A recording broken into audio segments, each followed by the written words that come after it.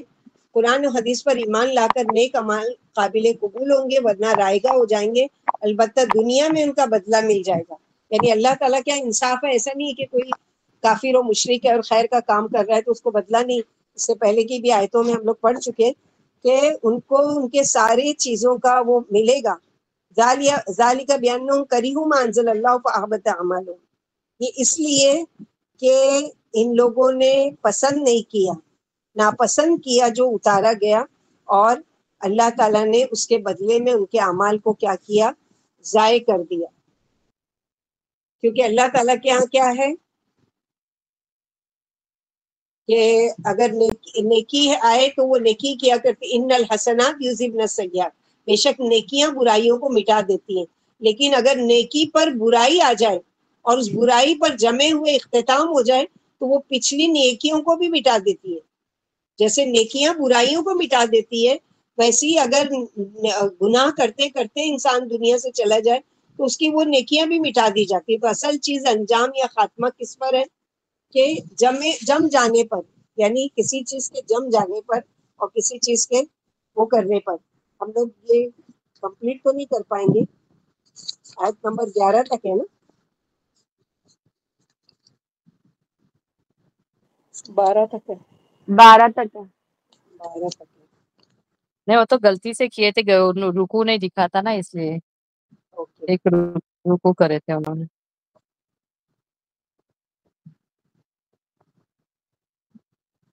کیا کریں، ہم لوگ کے پاس 8 منٹ ہے، پڑھیں یا یہیں تک رہنے دیں؟ سب تھک گئے ہوں گے نا بیٹھے بیٹھے، کیا خیال ہے؟ آپ انشاءاللہ منڈے کے دن کریں گے. انشاءاللہ بسم اللہ. کیونکہ ڈیٹیل میں ہے نا یہ ساری جنت جی والوں کی اور اس کی، تو جی ہم جلدی جلدی میں نہیں چاہتے کہ اس کو کمپلیٹ کریں.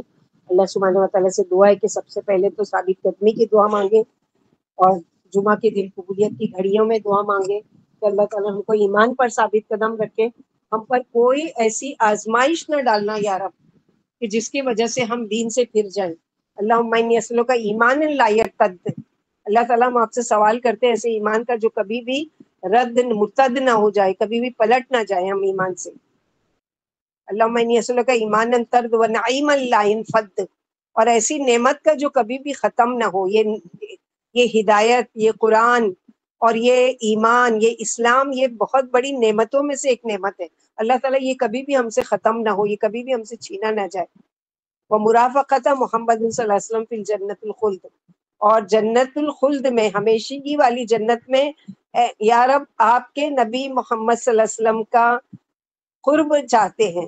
اللہ تعالیٰ ان کا قرب نصیب کرنا ہم لوگوں کو.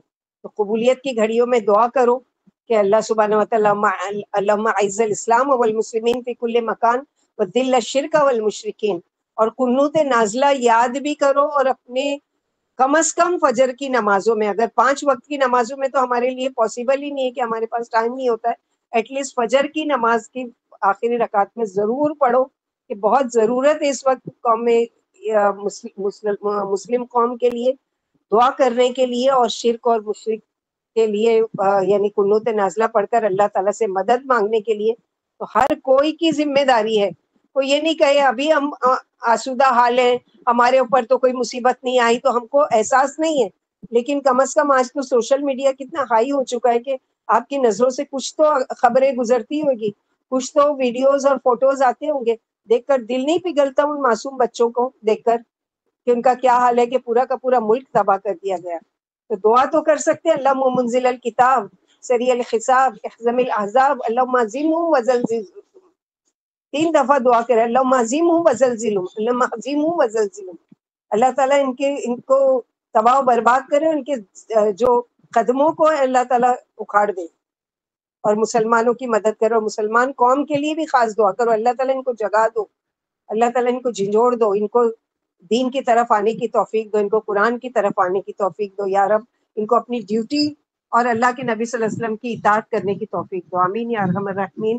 ربنا تقبل منا انک انت السمیع العلیم وتب علینا انک انت التواب الرحیم. سبحان ربک رب العزت عما یصفون وسلام علی المرسلین والحمد للہ رب العالمین. سبحانک اللہم وبحمدک اشہد ان لا الہ الا انت استغفرک واتوب الیک. السلام علیکم ورحمۃ اللہ وبرکاتہ.